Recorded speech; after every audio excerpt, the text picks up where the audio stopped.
Hi friends, welcome to me వంటింటి నేస్తం. ఇప్పుడు నేను చేయబోయే రెసిపీ ఏమిటంటే గోధుమ పిండితో తీపి గవ్వలు ఏ విధంగా చేసుకోవాలో నేను ఇప్పుడు చెప్పబోతున్నాను. ఈ తీపి గవ్వలకు పాకం పట్టాల్సిన అవసరం లేదండి. ఈ వీడియో కనుక మీకు నచ్చినట్లయితే లైక్ చేయండి, షేర్ చేయండి. మరెన్నో వీడియోస్ కోసం మా ఛానల్ను సబ్స్క్రైబ్ చేసుకోండి. ఇప్పుడు తయారీ విధానం. ఇంట్లో ఉండే ఏదో ఒక కప్పునైతే కొలతగా పెట్టుకోవాలండి. ఆ కప్పుతో కప్పున్నర గోధుమ పిండిని అయితే తీసుకోవాలి. కప్పున్నర గోధుమ పిండికి ఒక పావు కప్పు బొంబాయి రవ్వను తీసుకోవాలండి. తర్వాత కప్పున్నర గోధుమ పిండికి కప్పుడు పంచదార పౌడర్ని అయితే తీసుకోవాలండి. ఇది పంచదార కాదు కదండి, పంచదార పౌడర్ కాబట్టి కప్పు తీసుకుంటే సరిపోతుందండి. తర్వాత రుచికి సరిపడా ఉప్పుని తీసుకోవాలండి. తర్వాత ఒక స్పూన్లు 2 స్పూన్లు నెయ్యినైతే తీసుకోవాలండి. ఇలా తీసుకున్న ఈ అన్నింటినీ బాగా కలిసేటట్లుగా చేత్తో కలుపుకోవాలండి. తర్వాత నీళ్ళు వేసుకొని కలుపుకోవాలండి. నీళ్ళు ఒకేసారి వేయకూడదండి, కొంచెం కొంచెంగా వేసి కలుపుకోవాలండి. ఎందుకంటే మనం పంచదార పౌడర్ని వేసుకున్నాం కదండి, ఆ పంచదార కొంచెం వాటర్ వేసిన తర్వాత కరుగుతుందండి. అలా కరుగుతున్నప్పుడు అది వాటర్ అనేది బయటికి వస్తుందండి. ఆ వాటరే మనం కలుపుకోవడానికి సరిపోతుందండి. ఎక్కువ వాటర్ వేస్తే పల్చగా అయిపోతుందండి. కాబట్టి ఎక్కువ వాటర్ అయితే వేయకూడదండి. చూడండి, నేను ఎంత తక్కువ వాటర్ వేసానో.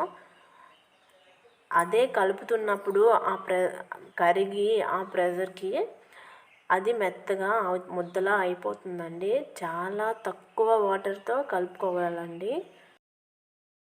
గవ్వలు చేసుకోవడానికి ముద్ద అనేది గట్టిగా ఉండాలండి. పలుచగా అయితే గవ్వలు రావండి. చూడండి, ఇక్కడ నేను చూపిస్తున్నట్లుగా ఇంత థిక్గా ఉండాలండి. ఈ విధంగా ఉంటే గవ్వలు పర్ఫెక్ట్గా వస్తాయండి. ఈ ముద్దనైతే ఎక్కువసేపు కలుపుకోవాలండి. ఎంత ఎక్కువసేపు ఎంత ప్రెస్ చేసి కలుపుకుంటే అంత గుల్లగా వస్తాయండి గవ్వలు. మొత్తం ముద్దను కలుపుకున్న తర్వాత ఈ ముద్దను ఒక 15 నిమిషాల పాటు రెస్ట్ ఇవ్వాలండి. ఒక పక్కన పెట్టుకొని ఉంచుకోవాలండి. 15 నిమిషాల తర్వాత మళ్ళీ తీసి ఆ ముద్దని మళ్ళీ కలుపుకోవాలండి. ఎందుకు 15 నిమిషాలు పక్కన ఉంచాము అంటే మనం వేసుకున్న పంచదార పౌడర్, సాల్ట్ అన్నీ కరగాలి కదండి.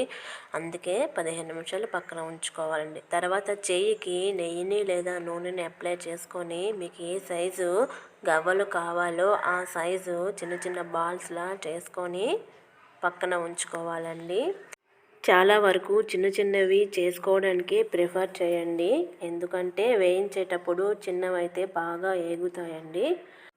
ఇప్పుడు మనం చేసుకున్న ఆ చిన్న చిన్న బాల్స్ను గవ్వల పీట మీద పెట్టుకొని గవ్వలుగా ఒత్తుకోవాలండి. గవ్వను ఏ విధంగా చేసుకోవాలంటే ఆ బాల్ మీద బొటన వేళ్ళని పెట్టి ప్రెస్ చేసి రోల్ చేస్తే గవ్వ వస్తుందండి. చూడండి ఎంత బాగా అయితే గవ్వ వచ్చిందో. ఈ విధంగా చేసుకోవాలండి. మొత్తం ముద్దను చిన్న చిన్న బాల్స్గా అన్నీ చేసుకోవాలండి. తర్వాత అన్నింటినీ గవ్వలుగా ఒత్తుకోవాలండి. గవ్వలు ఒత్తుకునేటప్పుడు గట్టిగా ప్రెస్ చేయకూడదండి. లైట్గా తేల్చినట్లుగా ప్రెస్ చేస్తూ గవ్వలు ఒత్తుకోవాలండి.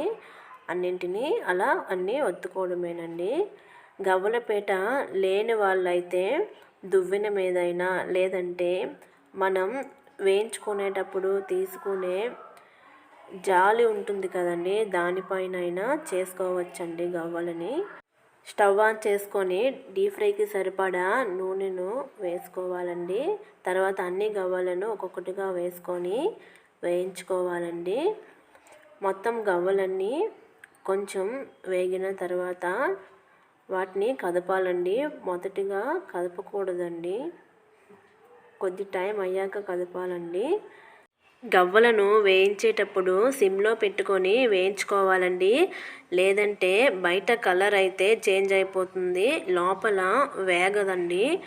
కాబట్టి సిమ్లో పెట్టి వేయించుకోవాలండి. మొత్తం గోల్డెన్ కలర్లోకి వచ్చిన తర్వాత తీసుకోవడమేనండి. ఇలాంటి మరెన్నో వీడియోస్ కోసం మా ఛానల్ని అయితే సబ్స్క్రైబ్ చేసుకోండి.